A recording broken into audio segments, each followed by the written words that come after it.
So hearing about earbuds and over-the-ear headsets are great, but I'm really interested to hear about what wireless power can do for hearing aids. It's not as talked about. Can you tell me more about that? Yeah, sure. So hearing aids is definitely a smaller market, more of a specialty market, but still very relevant. I think around 12 million something hearing aids are sold every year. Obviously, is very important as with an aging population, hearing loss is a lot of major health challenges beyond just the hearing itself. I think it really amplifies dementia and other things, and loneliness and isolation. So we of course want people to be able to hear well. And so for wireless charging, what we're starting to see is leaders in the space, most notably Oticon and GN ReSound, are already doing wireless charging for the earbud or for the hearing aids themselves. And then also most of them are doing the hearing aid case. So what I wanted to show you for this one, which is a little bit different, I wanted to show you, so here's a case from GN ReSound, and here's a case from Demont Oticon.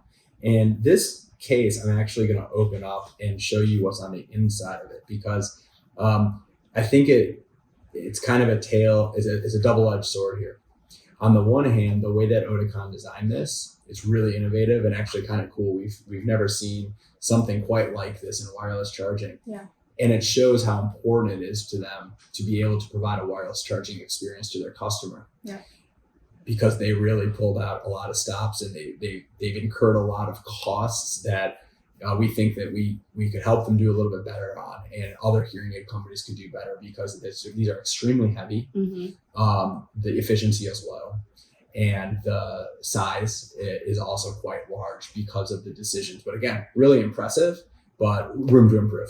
So I'm just going to open it like normal, but then we've already pre-removed this. So what I'm doing is I'm taking it apart so we can see the inside, because I want to show a specific part of this.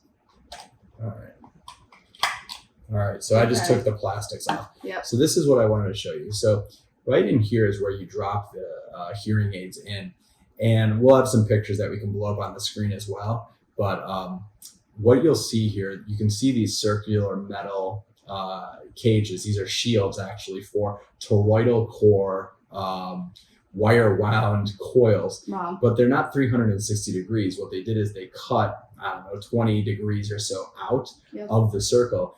And when you put the hearing aid in, it has the rest of it's like a puzzle piece. It has the rest of the 20-degree piece right here, which completes the toroidal circle. Really cool. It's highly dependent on coupling, which even though they boosted up the frequency of operation here to around 2.6 megahertz, which would normally make you think that this is going to be a more of a loose system with high quality factors. This is a highly coupling dependent system. It contributes significantly to the weight. There's low spatial freedom, so you really have to make sure that they're nested properly, which has led to some pretty significant magnetic components that they're using. But more important than that, because I really think it's a cool design. I like this idea of completing the circle and creating a high coupling environment if space allows it. Obviously, these are quite big, but if space allows it, that's a cool thing. The problem with this system that I think could really be improved is the efficiency. So the charge speed and the thermal. It has two different independent drivers, which is not necessary and kind of expensive.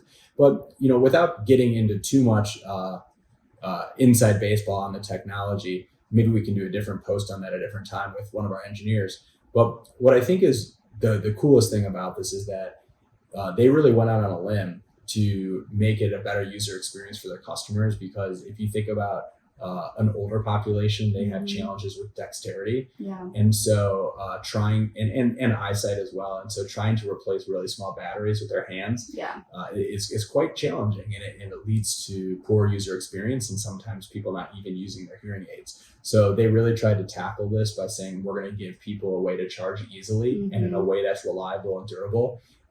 Kudos big time on doing that. And we'd love to help them make it better. If they're watching, we'd love to help you. We think we can help you make your customers even more happy. But overall, the hearing aid market is certainly moving in this direction, as evidenced by both Oticon and GN ReSound and others coming into the space. So again, wireless charging is really moving things forward and transforming the way that people experience their electronic devices.